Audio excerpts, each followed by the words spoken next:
Hi, this is Paul. I'm an educator, a graduate student in language literacy and culture at the University of California, and occasional columnist at multiversitycomics.com. I'm a Patreon supporter of the Comics Alternative because I really value the coverage that Derek, Andy, and Gwen, and Sean, and Gene, and Shay, and all the others provide of what I think is one of the most vibrant and vital media that we have in our global society, which is comics. I appreciate the depth and the range of their coverage and their analysis, and I think they provide a vital service to the comics reading community. If you feel the same way, if you value this work too, I encourage you to go to patreon.com/comicsalternative and to be a supporter as well. Thank you for listening, and have fun.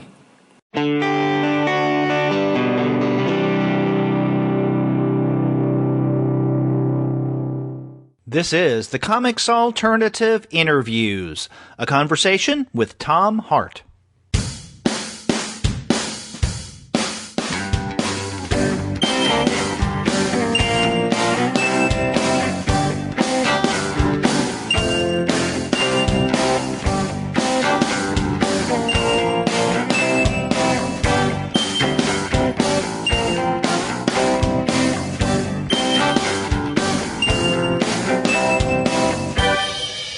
Hello, and welcome to another episode of the Comics Alternative Interviews. I'm Derek.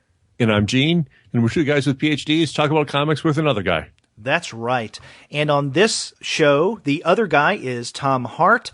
His book, Rosalie Lightning, comes out tomorrow on Tuesday, and we have a great time talking with Tom about this memoir. But before we get to that conversation, we want to let you guys know that this episode of the Comics Alternative Interviews is brought to you by the wonderful folks at Discount Comic Book Service. Go to their website, DCBService.com, for all of your comics pre-ordering needs. There you're going to find all DC, Marvel, Image, and Dark Horse titles at 40% off of the cover price if you pre-order.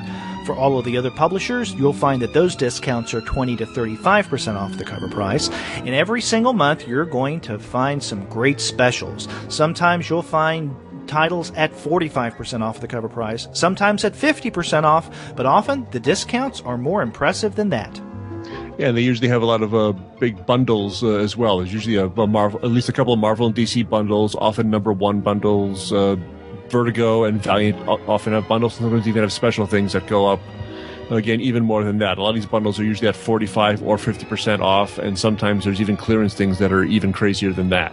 Yes, and in fact, crazy is a good way to describe what DCB Service does. How can they get all those discounts? How could they offer them? They must be crazy to do so, but it's great for us who are comics readers. So go to their website, dcbservice.com, check out what specials they have for January. They'll take care of all of your comics pre-ordering needs, and after you do get your comics there, please send them an email and tell them that the two guys with PhDs sent you. And you know, Gene, with all the reading that people are going to be doing after they order their books through Discount Comic Book Service, they're going to need a little jolt of caffeine, something to keep them awake. And there's no better way of getting your caffeine jolt than Just Coffee Co-op. They offer 100% fair trade coffee. It's always organic certified and shade grown. They do not mass produce it, and they do everything in small batches. Yep, and it's roasted daily in Madison, Wisconsin. Wisconsin is my home state, so there's another thing in its favor. And if you go to justcoffee.coop, that's justcoffee.coop, you use the coupon code COMICS, which is really easy to remember. You get 10% off your order, and shipping is always free. That's right. So that's justcoffee.coop, a great place to get caffeinated. Gene, we had a really good time talking with Tom about Rosalie Lightning, but I have to say, before we get to that conversation, this was a tough book to read. It's really powerful. It's one of the best books I've read in a hell of a long time, but because of subject matter, which Tom will get into as we enter it, but basically it's about dealing with the death of their young daughter. It is really, really emotionally powerful in ways that I was expecting, but still hit me just as hard anyway. It's not an easy book to read, but I think it's an important book to read, and it's really, really well done. Yeah. Well, let's hear what that conversation turned out to be.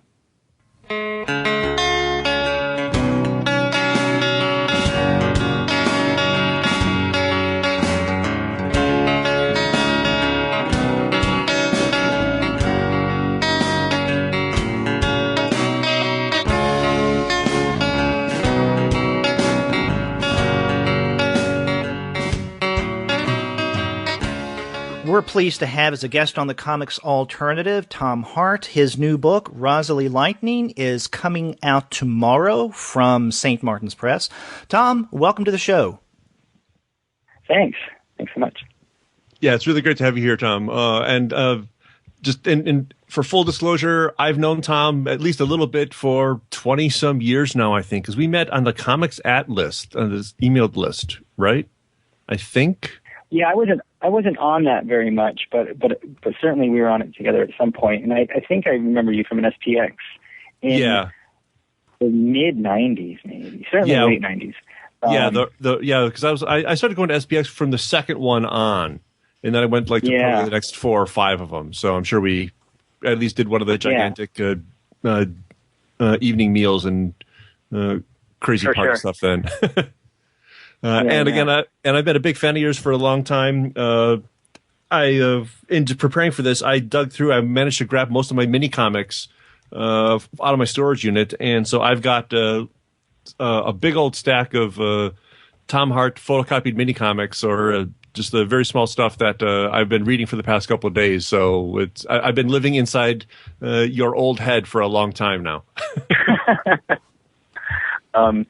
Well, no, I'm certainly honored. I saw a picture of those mini comics online. That was a nice stash to look upon. Thanks. Yeah, there was more than I remembered, and again, there's probably still more that I had in another box I didn't get to. But this was a lot of fun, and it was really great to read these just in the context of Rosalie Lightning and seeing a lot of the kind of the commonalities and also the growth from like 20 odd years ago. To what you did here in Rosalie Lightning. It's an amazing, amazing achievement. Mm-hmm. Thanks. Yeah. Well, the growth is probably obvious. I'm really eager to hear about the commonalities. if you found any. Yeah, I guess we should start off if you could maybe just give us briefly, how would you describe this book to somebody who hasn't heard of it yet? Oh, God. I never considered that. I would say it's a record of how I got through the immediate aftermath of losing my daughter. I think I would say that. I might add that it's kind of a travelogue. Me and my wife, after our daughter suddenly passed, we took a bit of a road trip. Well, first we fled our house and never returned, and we sat and stayed in some friends' spare bedrooms and things like that. But we also made a trip to New Mexico, where we were hoping to find some counseling and guiding voices, and then to Hawaii, where another arts institution were offering us a cottage to just sort of rest during Christmas time. And so that it's sort of a document of what went on in our minds and our hearts through that period of weeks, with also a lot of revisiting the past and looking at looking at the times that were no longer there. Yeah, it's like you said, it's kind of a travelogue. It also seems to me it's a lot of a story. It's kind of a story of community and communities. Even the title page of the book, it's by Tom Hart and Rosalie Lightning and Leela Corman and the residents of New York City, Gainesville, New Mexico, and Hawaii, and singer-songwriters, directors, animators, comic book artists, donors, lovers, and friends. That's a hell of a title page. Yeah. A situation like that, you certainly come to realize very soon that even though you feel alone, if you're lucky enough to not be alone, you're much better off. And we had a lot of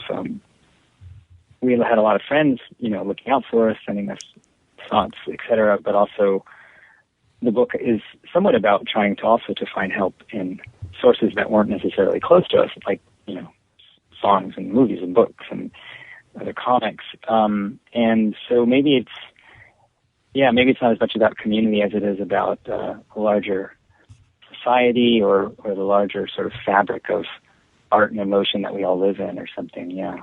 It's definitely it's not about a solitary experience at all, although there are certainly moments of that.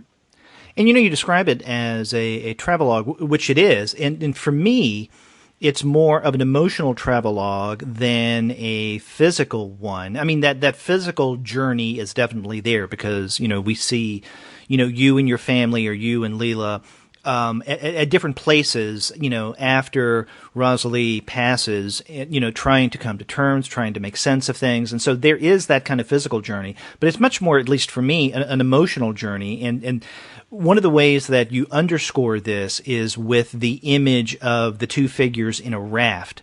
That image is woven throughout.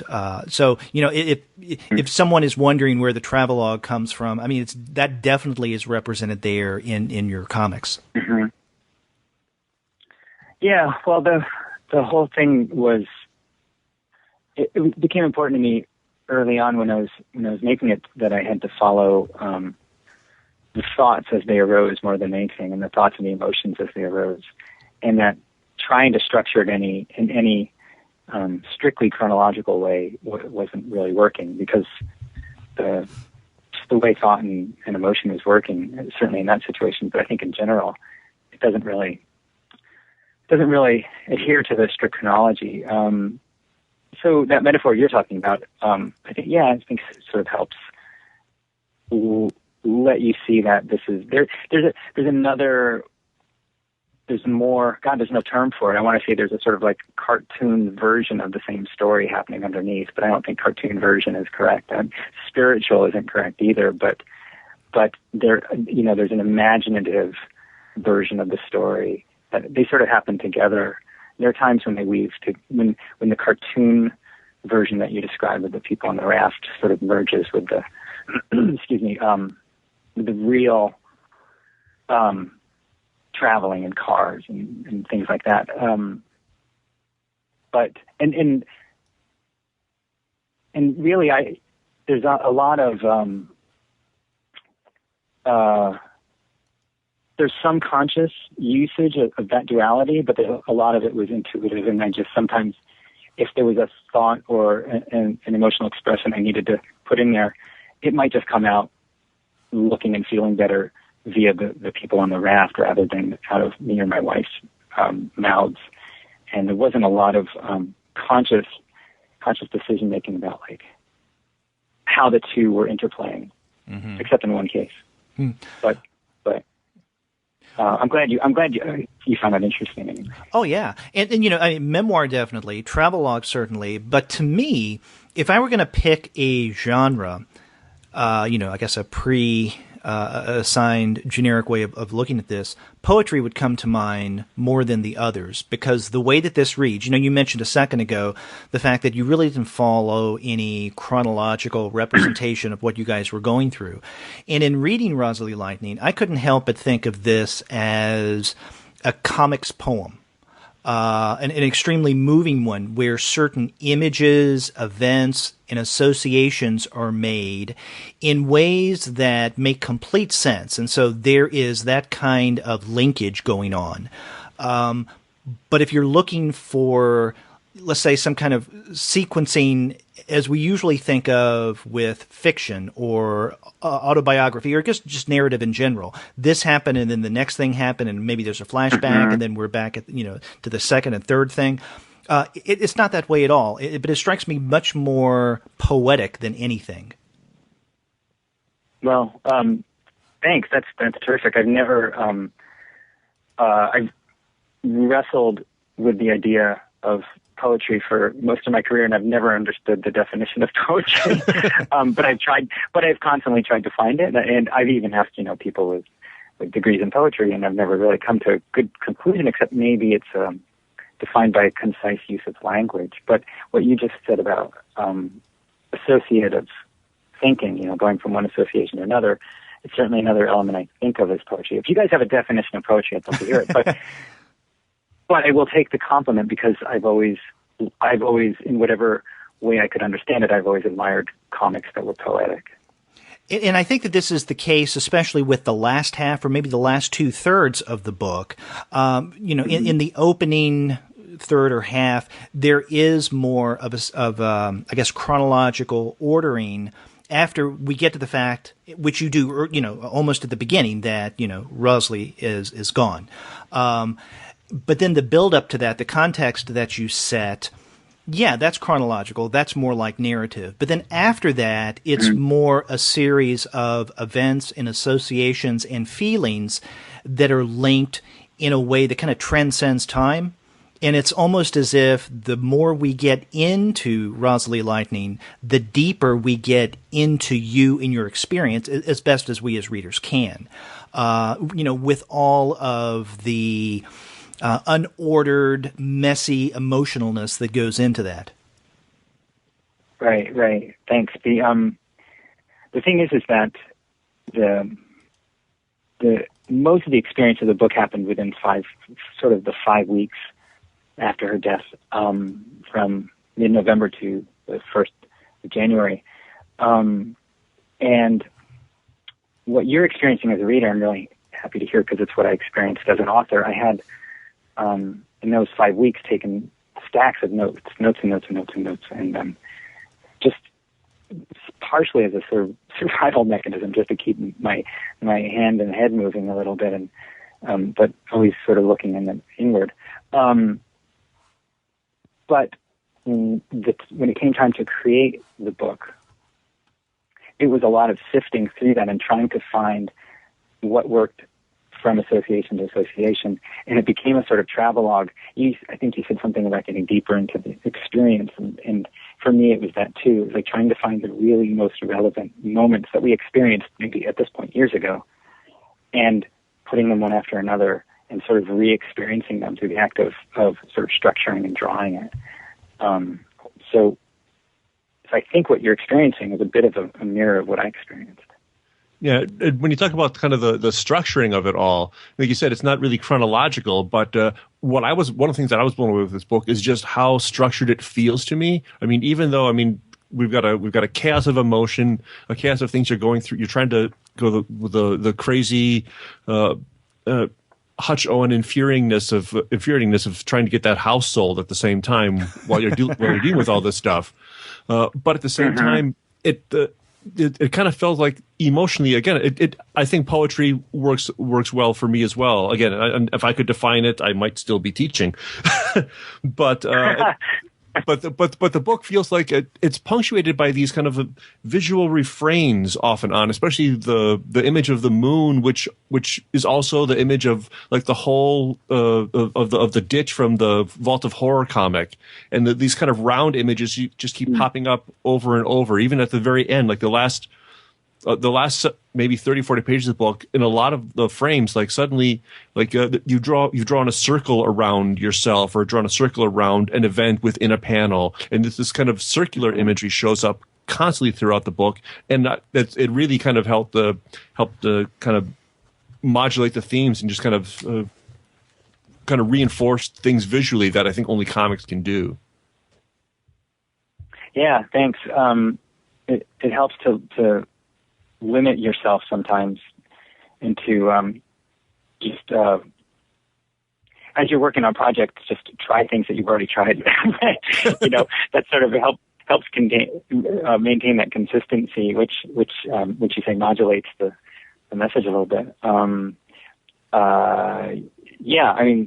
Thanks for noticing that. But I don't. Some of that is accidental, or let's say intuitive, right? The very black pages with the very round panels is every panel is to me, it's like a kind of telescoping in, or it's even microscoping, looking in on each panel. The fact that it reflects the moon, I think, is probably, the moon's motif. It's probably less about what I was creating and more about, our Lord and Savior's creation. That there's so many circles. But I think I just mean that that's a bit of an accident. And also, actually, you know what? I hadn't connected it with the whole, frankly, even now. But it is, in theory, a giant round pit. Yeah, I mean, I felt that immediately. I connected very, very, very concretely. The pit was the stomach wound our friend Jeff had, Right. Yeah. But I hadn't really thought of the moon and the pit in that same way, and it's actually, I wish I had thought of that. I would have done it a little better.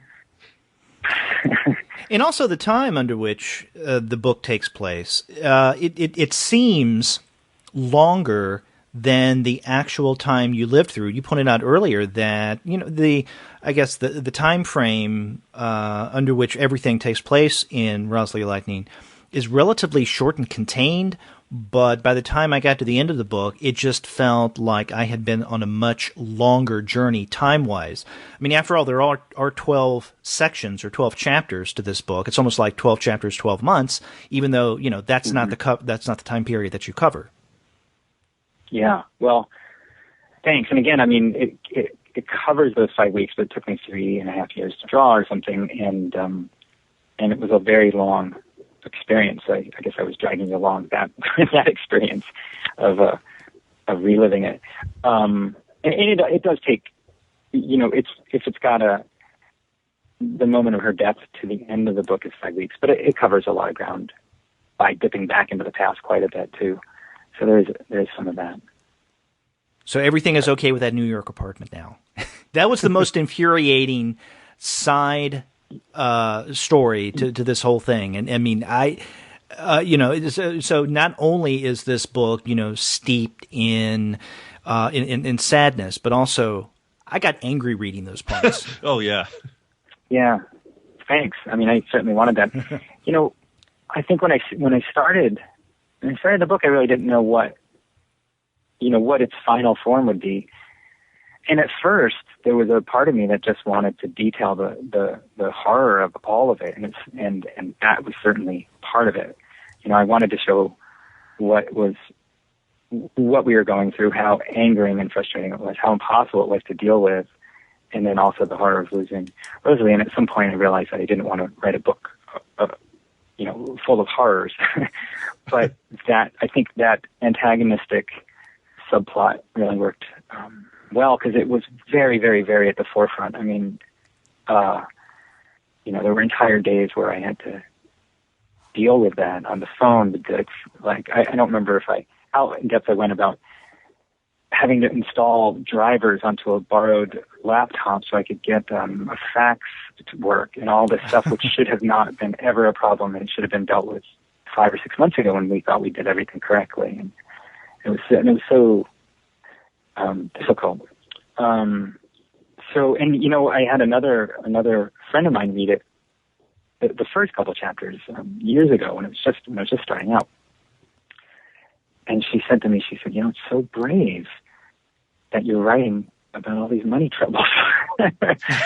And I said, wow, I mean, it's crazy that nobody talks about it.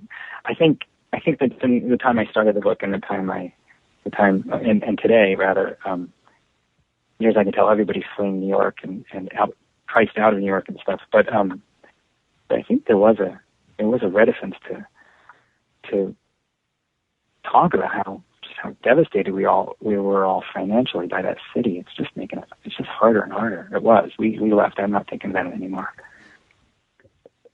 Yeah. No. I'm glad that was an important part. Oh yeah, definitely. Sorry. And it does kind of just make the time just seem that much more kind of insane for you guys to have to be dealing with. I mean, that's like it was. Life isn't hard enough, but then you've got to deal with this kind of thing, like you said, that should have been simple, but it's this petty stuff that just would not stop. And it's petty and it's huge at the same time. Yeah, utterly. Yeah, totally angering. Now, you were talking about the 3-year process of creating Rosalie Lightning, and my first exposure to this story was in the 2014 Great American Comics volume from Houghton Mifflin Harcourt. And I wasn't aware of this before, and I think that was an excerpt from the mini comic RL? Right. Yeah, which really is the first. Yeah, I self-published as mini comics the first maybe 3 chapters. Because I was going to ask, how many of those self-published RL issues were there? There were 3. The third one had a really small print run because by that time I was tired of printing, and also I had a better handle, I think, on the book itself. The first 2 were sort of missives to see what everybody thought, and frankly to generate some love and support for the project, because it was hard.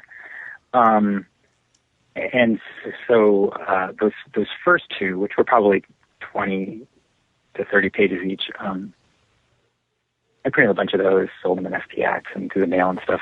And I guess it one made it across either Bill Cartelopoulos's or Scott McCloud's desk, and it wound up in that. Yeah, in that. I did a third one, but I don't even have a copy of that. I can't remember how many I printed. And I think that would be chapter maybe 4 of the book, 3 or 4 for sure. And then I stopped, mostly because I knew at that point it was going to be a larger book, and I sort of had it by the reins a little bit about how it needed to go about, and then I just sort of dropped into radio silence for a while and tried to work on it. And you also got the process blog, which I thought was really interesting, to try to keep people up to date on what's it like to kind of like create in public like that. I don't know. I'd like to do a lot more of it. And I say I don't know because I'm not sure who was reading that. I know some people have read it and said, hey, that was really, and they said it was really interesting. But to me, I find it very fascinating. I'm much more process oriented than product oriented, and I look for that in other people's, work or whatever they've left behind. I like to see the process, and so I found it useful, but I didn't really do it that thoroughly because I was too busy making the book itself. So, at the tail end of a day or two, something significant I thought came across, I'd post it. I'd like to do a lot more of that. The guy who blurbed my book, Austin Kleon, his first book was called Steal Like an Artist, which is a great title and a great theory. And the second one was called Show Your Work, which is just about celebrating the act of creation. It's a pretty good book. I'd like to do more of that, frankly, and I'd like to do it.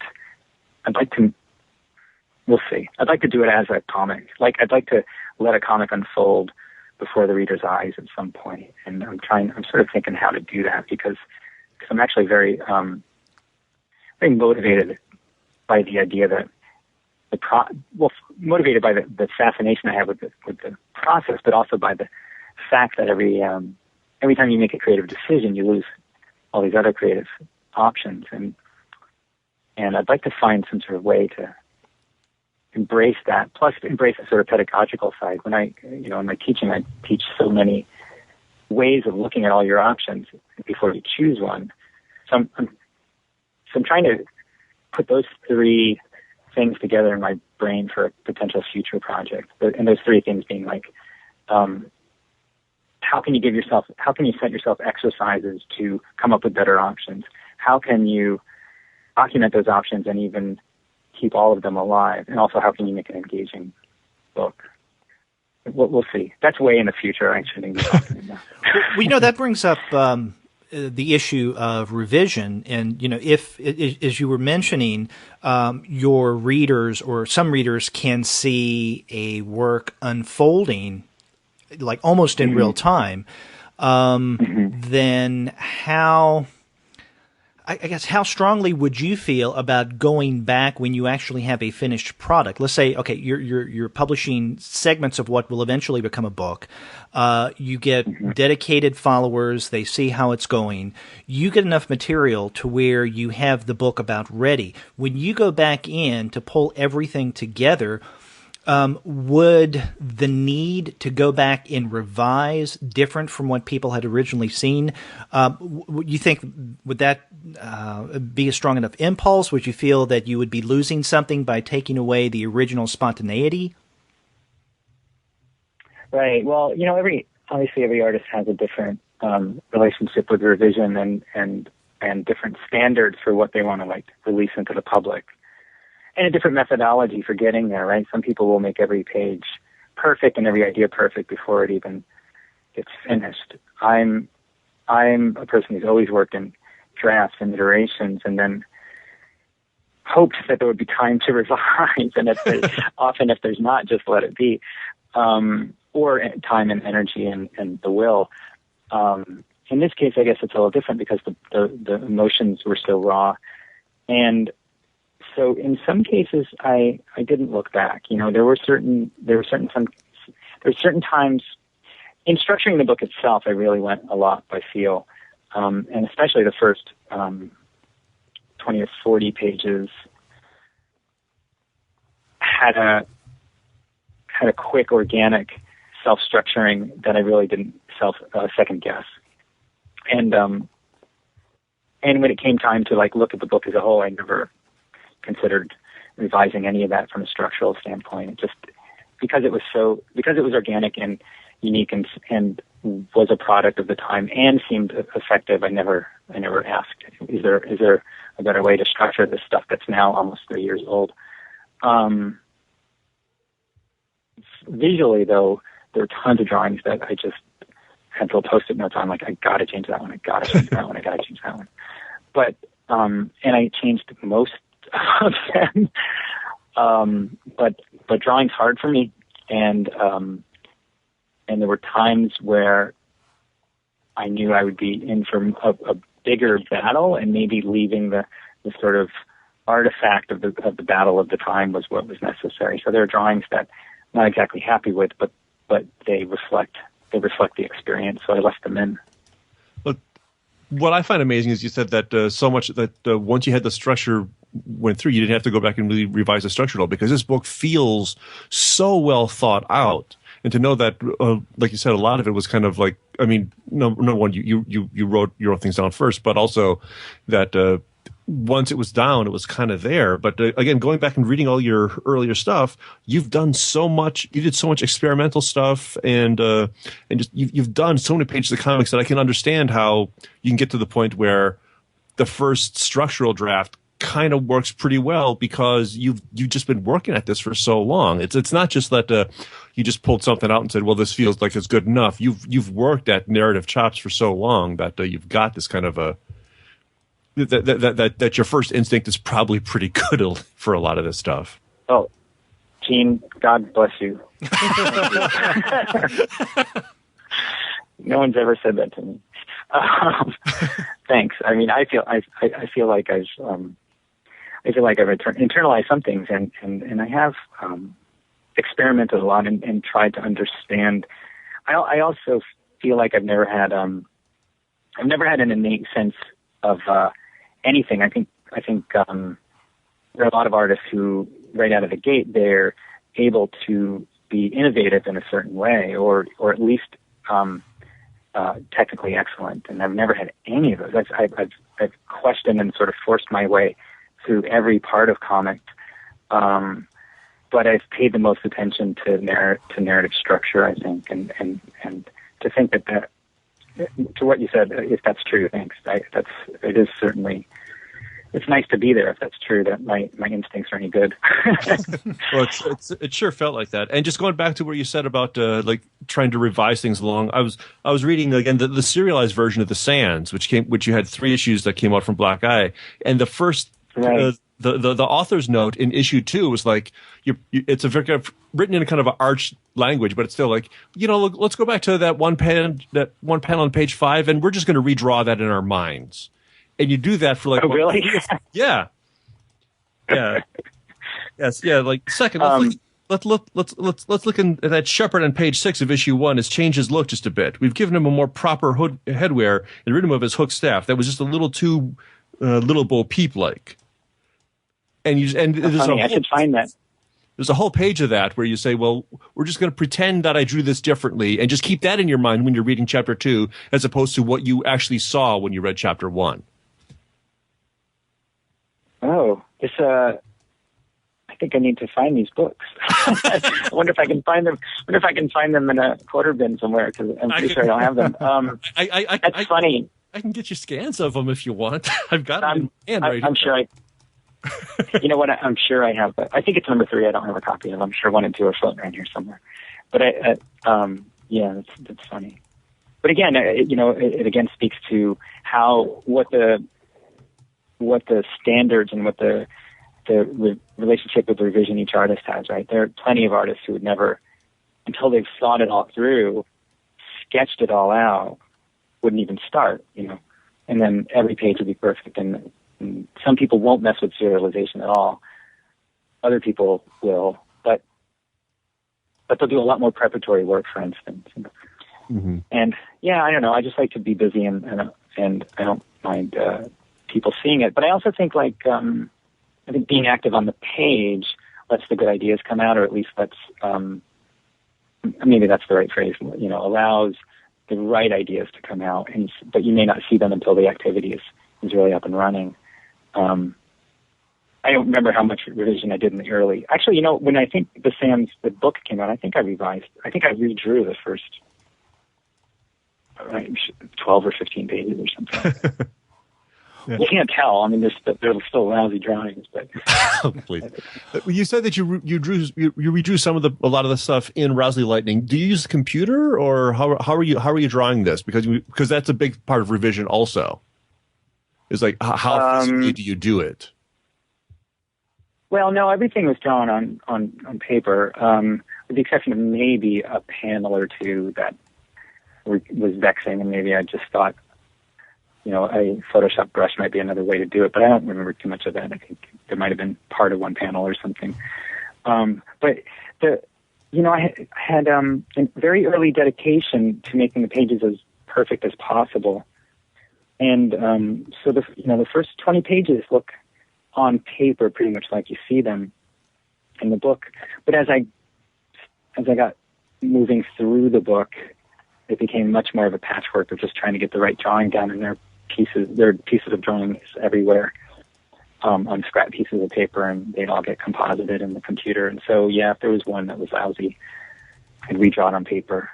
And then probably, because again, to be frank, drawing is difficult, and so on the drawings that were tough, getting them right was not easy either. So it probably involved redrawing it, scanning it into Photoshop, and then turning both layers on and erasing part of the other layer, and real weird painterly stuff that sounds nice when you call it painterly, but really it's just kind of a desperation. Yeah. Is this Zipatone stuff? Are you using real Zipatone, or is that like Photoshop tones? Because the tree, I gotta say, your trees are freaking amazing when you use the different kind of screens to show the different kind of layers of leaves and stuff like that. It's just beautiful. Thanks. Certainly it's real shading film through at least the first 40 pages, and then as much as I could, it does take time. I wanted to establish a rhythm with the tones, and like I said somewhere, I think on my blog, that early on I really had to draw with a knife. It had to be part of the process, was like this carving into the paper, because the feelings were so raw. And I love Zipatone. I love shading film. I used it really early on because I came from a love of strip cartoons where they used it all the time, or strip comic strips. So the earliest chapters are real shading film, where I was just trying to get into the rhythm of it and use that knife and carve into the paper. Mm-hmm. But as the book became a bigger sort of a bigger product, I resorted to the computer, but tried my best to use it in the way that the way I had been using it on the paper. So a lot of times that meant keeping a separate file of film and sort of using a clumsier tool. Nowadays you can actually use a really delicate paintbrush or pen and create this dot pattern. It's strange, right. But I would use a sort of clumsier cutting tool and copy and paste it in sometimes. And that's what I did for the latter trees towards the back of the book. But the beginning I'm pretty sure that's how I did it. And the beginning was all real shading film. But there's real shading film throughout the whole book at times. Then there are That's amazing. There aren't. Well, one of the first things I did was I opened up Eddie Campbell's Alec, and I said I've always wanted to create pages with Zipatone like him. Oh right, yeah. There's no better time than now. And you look at any of Eddie Campbell's work from the 80s and even early mid 90s, his use of Zipatone is so impressionistic and wild and courageous. I love it so much. it just seemed like there was no better time than in this book than to try something that was artistically important to me. And so, yeah, I did try and get it into a rhythm with actually using shading tone for a while. But it is laborious, and so by the back end of the book, I was using computer a lot more. Yeah. Now, you're talking about the process of creating Rosalie Lightning.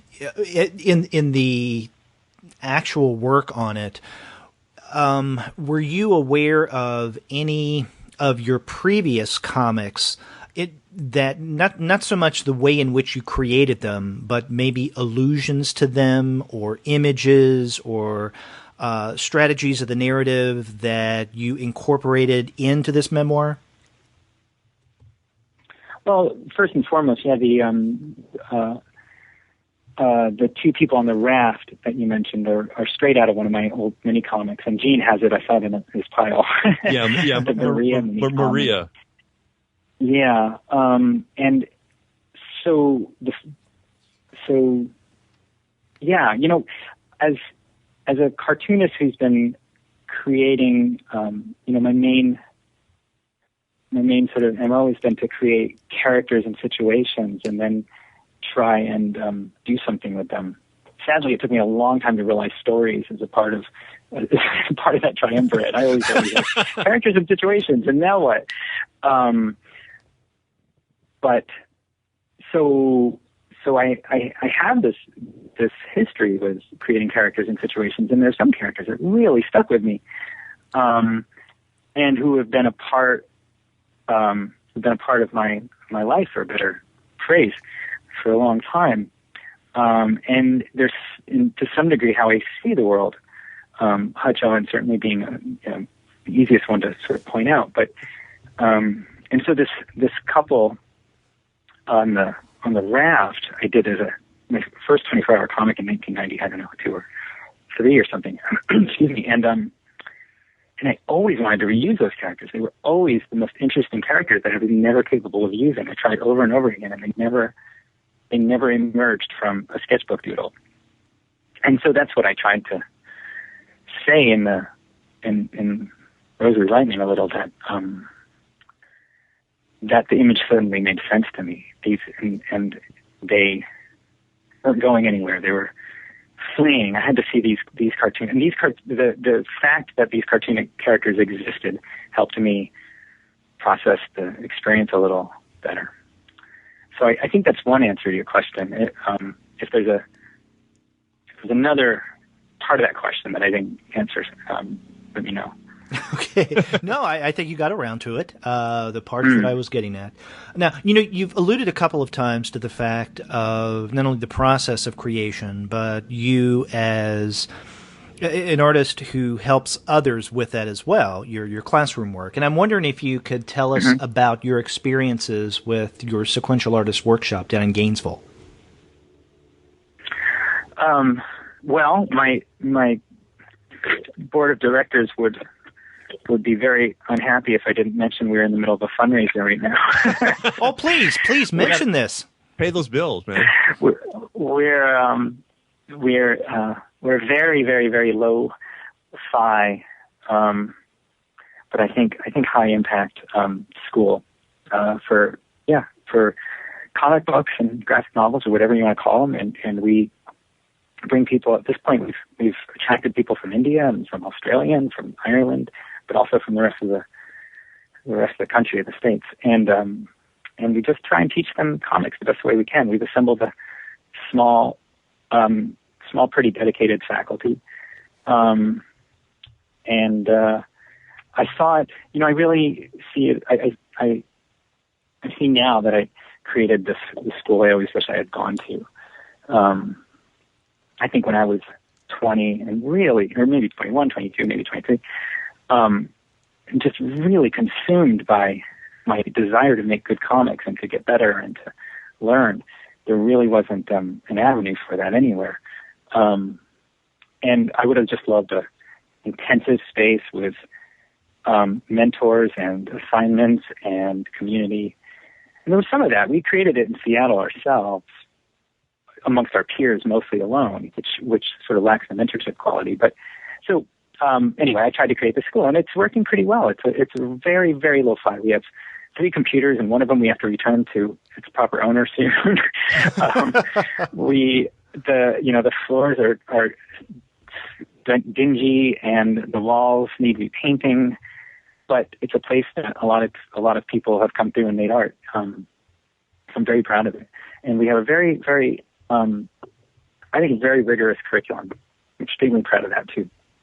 But we also do week-long workshops where we have guest artists. Last year we had Aidan Koch and Ed Pisker each teach a week, and this year we're bringing Aidan Koch back because he impressed so many people. And Ed did too, but Ed's just super busy and his star is rising, so harder to get a hold of Ed. And we've had other people like Sean, Gabrielle Bell, come through here and teach really great workshops too.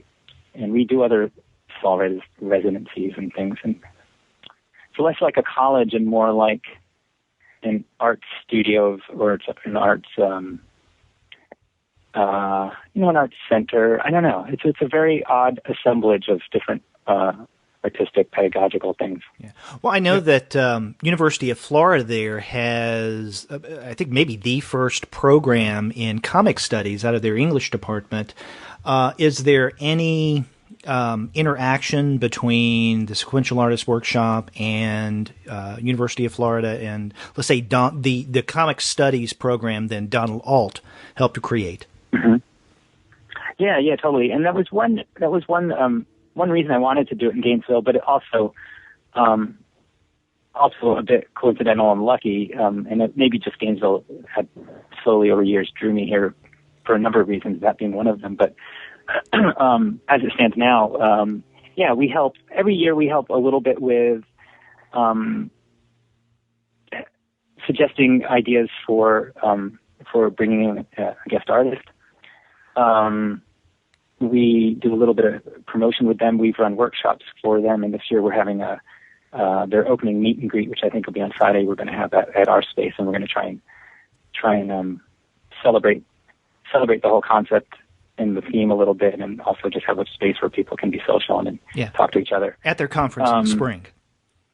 Yeah, in April I think it is. So there's a lot of informal work we do together, and then sometimes we just formally buy an ad in their flyer or whatever just to help them out because it's pretty underfunded. But as far as some of the elder people who've been there longer who've run it, Don Alt you mentioned and Terry Harpold, we're very friendly with them and they always contact us year to year. But the grad students who really do most of the work, they tend to forget about us because it's usually a new crop every 2 years. So we sort of have to bug them to use us as a resource because we really are here to help and have a lot of good ideas and usually a lot of energy to help them out. But it's always a really super interesting conference. We help bring Trina Robbins down one year and Carol Tyler another year, and they've always given really, really great talks. Yeah, I was poking around the SAW website this morning, and I saw that in kind of your about page, one thing you notice is that you're not accredited, which you said kind of sets you apart from other things. Is that something that you would aspire to, or do you like? It sounds like you kind of really like the lo-fi kind of mentor program that you have going, rather than kind of the official academic thing. Well, there's a bunch of balances to try and hit, and I'm not sure about some of them at all times. But the accreditation one, it's hard to know. Like here's a little known fact actually, is that Center for Cartoon Studies, which certainly is a model for us, and we're really in awe of them. And James is an old friend of mine. But they have a MFA program, but it's an unaccredited MFA program. Nobody really reads the fine print of that. The fact of the matter is that it really doesn't matter a whole lot, near as I can tell. People certainly have moved from the MFA program to teaching positions. I don't know if anyone's gone on to, say, get a PhD or something, but what it does affect is the ability to, say, get a student visa or a student loan. So I talked with James, and I don't know if it's changed since the last time I talked to him, which is certainly years ago. But as far as I know, he's not pursuing getting accreditation either, because it's a long and complicated and expensive process. Right. And I think their model at present is working just fine. I certainly keep that in mind. Another model that I'm actually a little more interested in is what the Independent Publishing Resource Center in Portland does. They partner with the University of Oregon to offer some undergraduate credits in their graphic novel and comics program. So I'm sort of looking at UF and also Santa Fe College here in Gainesville to see about that option, because I do see it as an asset for some students. It would help them. I don't need it, but if it benefits the students in some way, and it would help make their transition out of the school a little more easy, I want to research it. I'm still not sure, but right now we're just trying to keeping the place doing what it's doing well, and that usually means a lot of maintenance on other things. It means we can't explore new initiatives, and by that I mean like our printers are always breaking down, and there's always a new class to teach, And I'm the main administrator as well as the head teacher, or at least so. I'm kind of overstretched. What I need is a good administrator willing to work for free to walk in and say, "Hey." There you go. Kind of Mary Poppins like to, help me. Well, even I guess in addition to the Sequential Artist Workshop, you have instructional efforts that people can tap into. I was looking at your online course in graphic memoir, and I'm wondering, how is this different from what you work with at Sequential Artist Workshop? Is this more of a kind of a more personalized course that people can do online from a distance? Yeah, completely. I never really work with memoir in my personal classes. I mean, my classes in person here at the school. And, frankly, I never thought I would do a memoir. That course it's sort of the second time I've done this, actually. And what I mean is I did an intense project, and then to sort of debrief for myself, I wrote an instructional sort of course about it. So when I finished Rosalie book in March or something like that, I spent the next few months gathering up some notes, and then just spent another month after that writing some materials and shooting videos and some PDFs and exercises and stuff. And it helped me sort of helped me debrief the creation of the book on for myself, and to sort of look back and see what it was I was doing. Certainly saw some things that could have been better.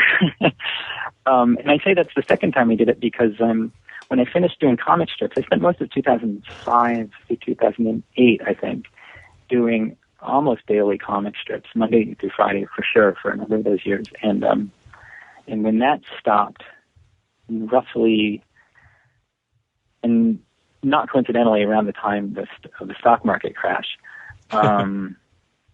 I spent about 3 months writing a book which I called How to Say Everything, which was just about how to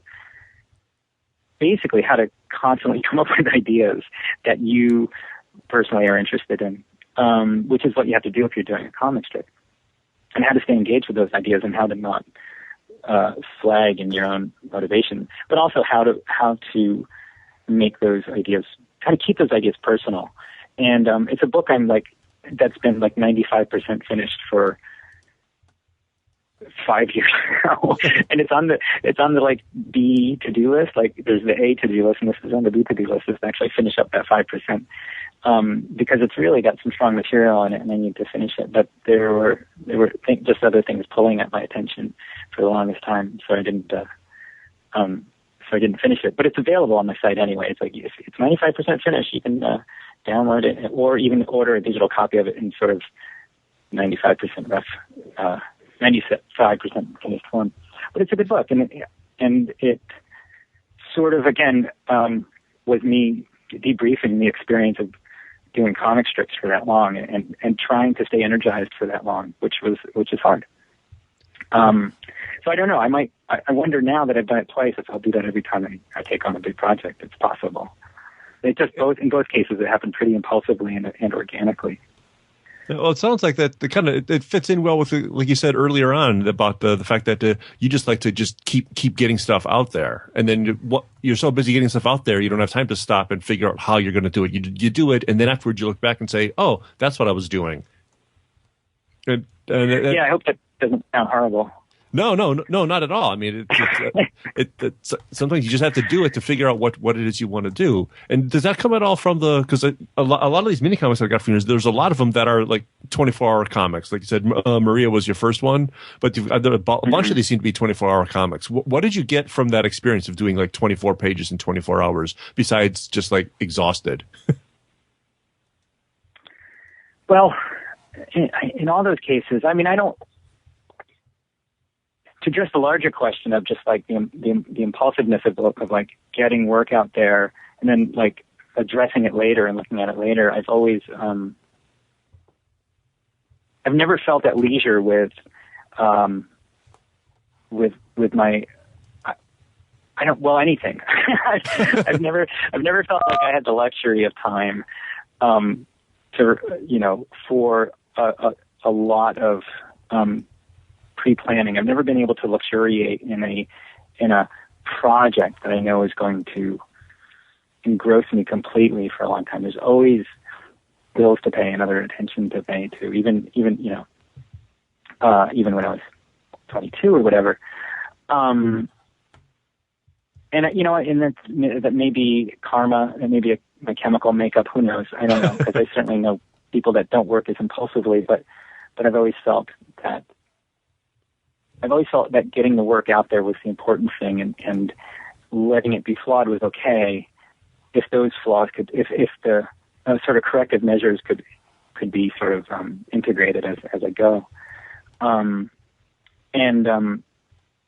the school's a good example too. Like I could have researched how to open up a school like this for 10 years. I did research it for a good 2 years. But I could have never opened it, and just kept researching it. And eventually I realized, like, well, I don't really have the resources to do it in the way that most people are accustomed to it, but I'm going to try it anyway. And I did that with my mini comics. Again, my drawing facility has always been a little crude, but I felt like I hope we all believe we're valuable human beings, and I believe that most valuable human beings, all of us, have some stories to tell, and I felt like I had some stories to tell, and I also didn't always know what those stories were, and I felt like by making them happen, I would find out what those stories were, and they would be shared, and no harm would come. And so the 24-hour comic, to get to the second question, is a great way to just force those stories out. And the great thing about that is that you come up against your own hang-ups really fast, and you like the things that are slowing you down and preventing you from speaking your voice, from getting your work out there. You find out what's important very fast if you follow through and do the comic. A lot of people, I still get frustrated when my own students do this, because I try and tell them otherwise. But if you just manage to get 8 great pages out in 24 hours, you haven't done it right. The idea is to work that long story out in that short period of time and tell it with the most immediate, bare bones language you're capable of. And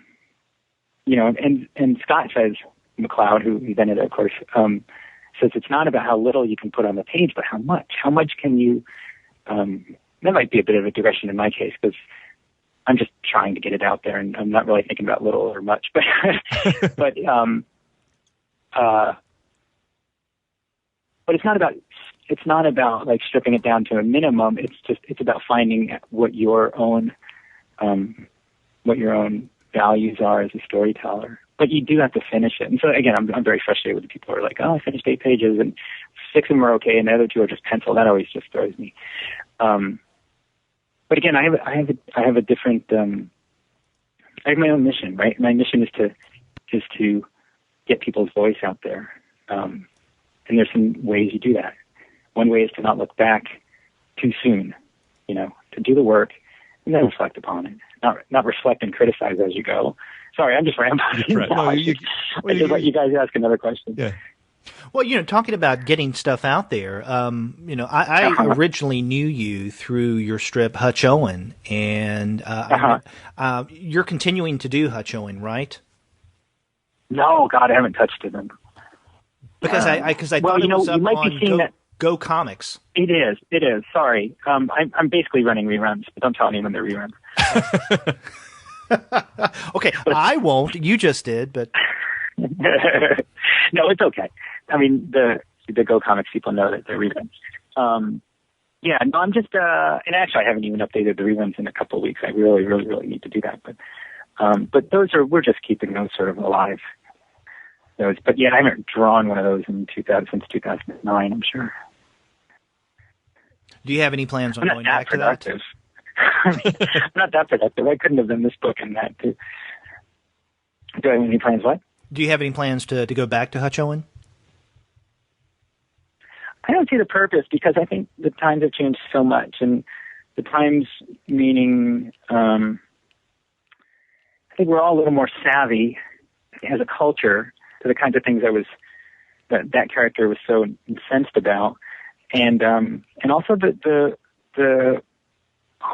sort of corporate and commercial world has just gotten so much more cocksure, and they've also gotten to the point where they don't even care if they're insulting us. That's part of the fun. Like everybody's in on it. Like the consumers and the manufacturers are all, and the advertisers are all in on the fun that this is a big ugly game we're playing, and we just keep playing it. And I just don't think there's any room for that character anymore. If I write it, in all seriousness, if I write another story with that character, it will be depressing and unlike any of the other stories. Yeah. Well, one of the reasons why I ask is the fact that it's on Go Comics, and up until, let's say, late last year, I would not have thought that Burke Breathed would bring back Bloom County. But lo and behold, he's bringing it back. There's this Facebook page and then on Go Comics, and so, who knows? Yeah, of course, I don't know if Donald Trump is an instigating factor for you as the way it was for Breathed. Yeah, well, it's funny. I think I drew Donald Trump in some comic at some point years ago. I was incensed with him when there was a documentary about him trying to take over this Scottish town. Can't remember much more about it, except he wanted to basically raise everything and put golf courses and hotels there, and it was really miserable.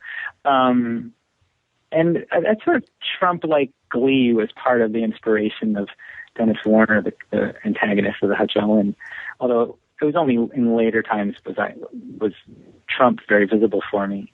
He was mostly a New York joke for a long time. Yeah, clown. But He's not now. Yeah, I don't know.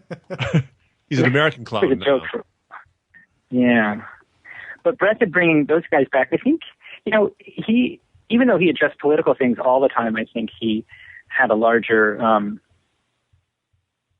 He was playing around with absurdity more, and I think his characters were always in on the absurdity and noting the absurdity.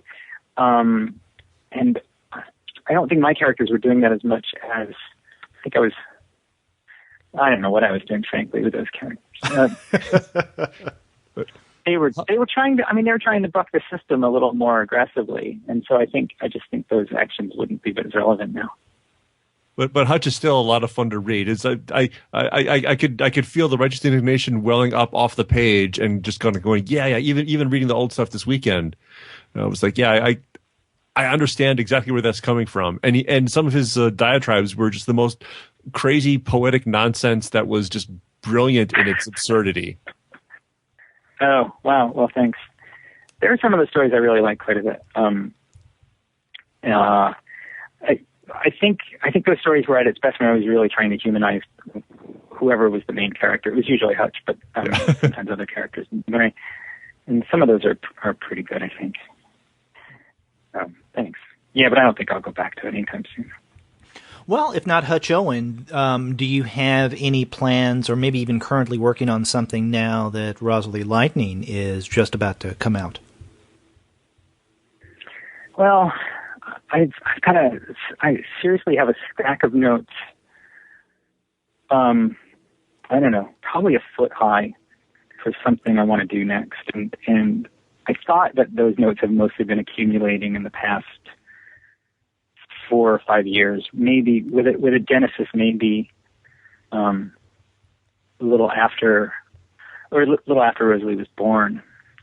And then I found another notebook dating back to 2003 that had a lot of similar notes in it.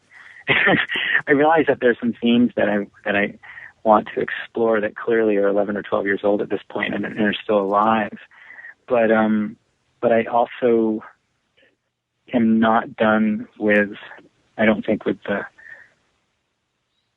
father-daughter relationship that so rended. And so I don't know, I got all these ideas swirling around about incorporating the Daddy Lightning character, which only was one sort of lark of a book, and some of these other ideas that are buried in these notebooks that are a larger. It's sort of hard to describe. Those three things I was saying before, when I'm trying to unify, which is exercise-driven stories, process revealing stories, and then the stories themselves. Those are all formalistic ideas, I suppose, but they're also content I've got that have been characters, and again, characters and situations, but not necessarily a story. There's a lot of that stuff sort of in those notebooks, and so when I catch my breath a little, I'm gonna open those up and see what starts coming out. I've played around with that stuff a little. It needs. I for the longest time since I stopped doing comic strips, that was 2009. I've tried to get myself back to that place artistically, because the fact is that those years of doing comic strips was the most fun I ever had as a cartoonist. Just the constant work at it? I don't think the goal of art is what? Just the constant work at it? Just the constant work of it? Just doing it every day, just regularly like that? Yeah, but more importantly, the frequent surprises and the frequent creation of new content and frequent idea generation that had to happen. Like, that was very alive. And I want to get back to that place. And I don't think fun is necessarily the object of art, or should be the main motivating factor in an artist's creation. It shouldn't only be fun, otherwise, it's just too easy. I want to challenge myself too. So I'm trying to find that I'm trying to get back to that place where I'm capable of spontaneity and inspiration and creation of content that surprises me, maybe on a frequent basis, but also has a really underlying motivation that is, even if it's not conscious, is grounded and moving everything forward. So I don't know. I'm trying to find some sort of balance. The next project, I don't know. Talk to any artist or writer, and they're always talking about their next project more than the last project. Well, you had mentioned that you're not quite finished with the father-daughter relationship, and we should note that Rosalie Lightning is dedicated to Molly Rose. True. Yeah, who's not mentioned in the book, and it was important for me not to, even though she's now 2.5, so she's been around for some of the creation of the book. But yeah, she's such a force of good in the larger context, in my personal larger context, and has helped so much. And there's this intensity that being a father has, and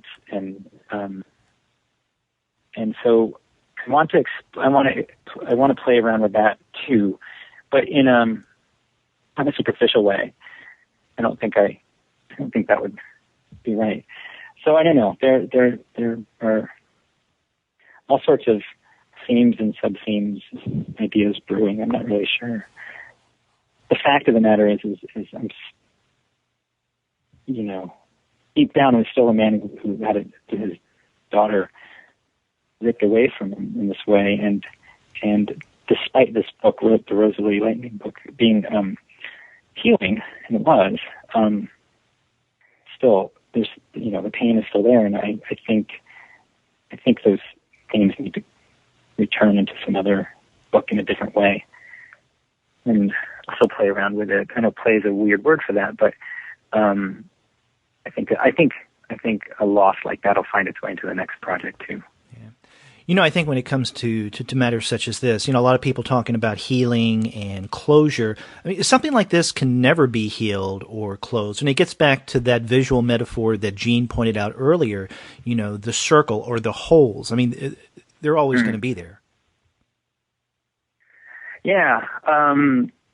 Alexander Heyman wrote a great essay, which became a book, which I didn't read, but I read the essay about his losing his daughter. And I think the last line in the essay is that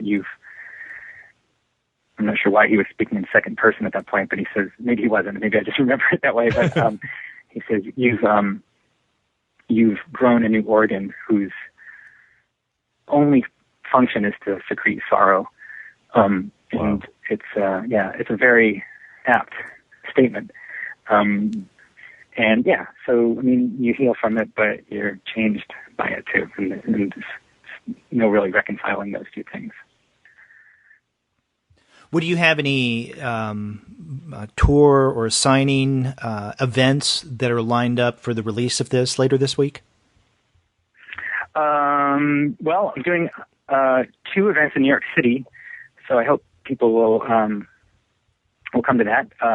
One is on the 27th of January at the Barnes & Noble, I believe, on Broadway and 86th or something like that. And then on the 28th, I'll be reading with Carol Tyler. She's got a new book out, which is also sad and miserable. Oh, yeah. So we're calling it the Crying Towel Tour, even though we're only doing it once. But that's going to be on January 28th at the Society of Illustrators, also in New York City. Oh, but I'm having it's right during Angoulême too, so nobody's going to go. But I'm having a book release sort of show here at the school, at the Sequential Artist Workshop on the 15th, which is this Friday. And we happen to be right next to a local bookstore. It's really small. It's a feminist-run or a feminist-oriented bookstore, and they're gonna have copies of the book. And then I'm going to have a show of some of the pages in our school space next to it. I'm mostly going to stay away from the gallery. I'm going to let people look at the work, and I don't think it's a little too personal for me to sort of be in the room as they're looking at it all. But I'll be next door sort of signing books if anyone wants a book signed or whatever. But so I've got those 3 events. I don't think anything else is planned. So if any of our listeners are, during those times that you mentioned, are in New York or in Gainesville, so they can check out those events. But they can certainly get in touch with you or find out more about you at your website, which Gene and I have referred to a couple of times, but we haven't given the URL. It's tomhart.net. True. Yes. And like most people, I have like 5 other subsites, and hopefully they're all linked from tomhart.net. And don't forget our fundraiser at the sequentialartistworkshop.org. So to find out more about that fundraiser, our listeners could go where now? Sequentialartistsworkshop.org. It's all one word, and artists is plural. And we are 501c3, so we're nonprofit, and donations are tax deductible. And we really, really are bare bones. If I told you we're the kind of place where, when we buy toilet paper, we're counting the pennies per sheet to figure out the best deal, and but it's also we can give the students what they need, which is good instruction. And the website has some testimonials from students as well. You can see the kind of good work that you guys do, and just kind of where people have gone on after it. And it is really worthwhile checking out. Thanks. Yeah, I think everybody who's come through here has been pretty happy. I mean, I can't change the broader world. I wish things were easier for the current generation of young people in general, not even just artists. But I mean, things are rough out there from an economic standpoint. I can't change that, but I can give them the tools to be deep and satisfied in what they're creating. I think I don't know how much that I don't know what that's gonna be worth in the long run, or what's gonna happen. I think it's worth a lot. I really. Yeah. Well, thanks. Yeah, I mean, I do too. You can help others make it look better. Well, I hope so, or I hope Visually, they can interpret it better. You know, and I think that's what my work's been about, is sort of interpreting, filtering the world, trying to interpret it through these symbols and these stories, and maybe they won't all wind up in great jobs and satisfying careers, but maybe they'll have the tools to sort of internalize their experience and express it and share it. I hope. I think that's what we do. Well, Tom, good luck with that. Good luck with the release of Rosalie Lightning, and thank you very much for being on the Comics Alternative. Yeah, thanks for the time. Oh, thanks. Thanks so much, you guys.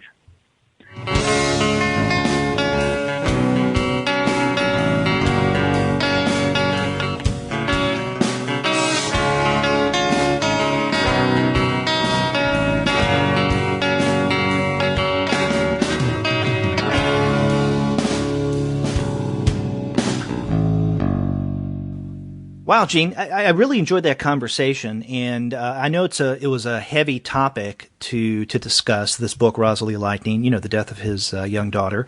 But we covered a lot of ground. We talked not only about the book and the experience of writing the book, but also his teaching, and specifically his sequential artist workshop down in Gainesville. So we were in many places in this discussion. Yeah, and Tom's really thoughtful about the process, which would only seem to prove that he's a good teacher. He'd be a good teacher as well. Yeah, and you can understand why somebody like him would open up a school for young cartoonists, because of how thoughtful he is about the medium and what you can do with it. Exactly. And we hope that all of you guys have enjoyed our conversation with Tom Hart. And remember, you can check out his website, tomhart.net. And he mentioned that the workshop is right now going through some fundraising. So if you go to sequentialartistsworkshop.org, and that's one word, sequential artists, plural, workshop.org, you can find out about the school, and you can help donate. And remember, this would be a charitable contribution. Right. Yeah, and this would be a charitable contribution well worth your time and effort and dollars. That's right. But Rosalie Lightning comes out tomorrow in bookstores everywhere, comic shops and otherwise. So be sure that you run out and get a copy. And one place where you can get a lot of great comics is Discount Comic Book Service. They're one of our sponsors. Go to dcbservice.com. They'll take care of you. And if you want to get a copy of Rosalie Lightning, then go to comicsalternative.com/Amazon. You can get the book through our Amazon Associates link. And when you do so, we'll get a few cents kickback. So take away from Jeff Bezos, give to the two guys with PhDs. Yeah, Mama needs a new microphone. Yeah, that's right. And you can also get some great stuff, especially the caffeinated variety, from our other sponsor, and that is Just Coffee Co-op. Make sure you go to justcoffee.coop, and at checkout, use the coupon code COMICS for 10% off of your order. And then after you're all caffeinated and have your comics in front of you, get in touch with us and let us know what that experience is going to be like. If you go to our website, comicsalternative.com, you'll see that you can leave us a voice message through SpeakPipe. Very simple and easy to use. Or you can call us over the phone. Our phone number is 415-3COMICS. That's 415-326-6427. You can also email us. We're two guys at comicsalternative.com. You can contact me directly at Derek at comicsalternative.com. And Gene, how about you? GENE at comicsalternative.com. It's neat how that works. It's like it was planned. You can also find us on Twitter. We're at the number 2 Guys with PhDs. You can also see we're on Facebook, on Tumblr, on Instagram, on Google+, on Pinterest, and on YouTube. You can subscribe to the podcast through iTunes. You can stream us on Stitcher. You can find us on TuneIn. And as always, you can find every single one of our episodes, as well as the reviews and the comics-related commentary that we post on our blog. And that's on our website, comicsalternative.com. We're all over your computer. We are inescapable. We That's are legion. Exactly. And you better watch out because, we see what goes on. We're going to get into the full creepy pretty soon. Yeah, some other time. So we hope you enjoyed our conversation with Tom. We have more interviews lined up in the coming weeks. So check back with us. Until then, I'm Derek. And I'm Gene. We'll see you later. Take care.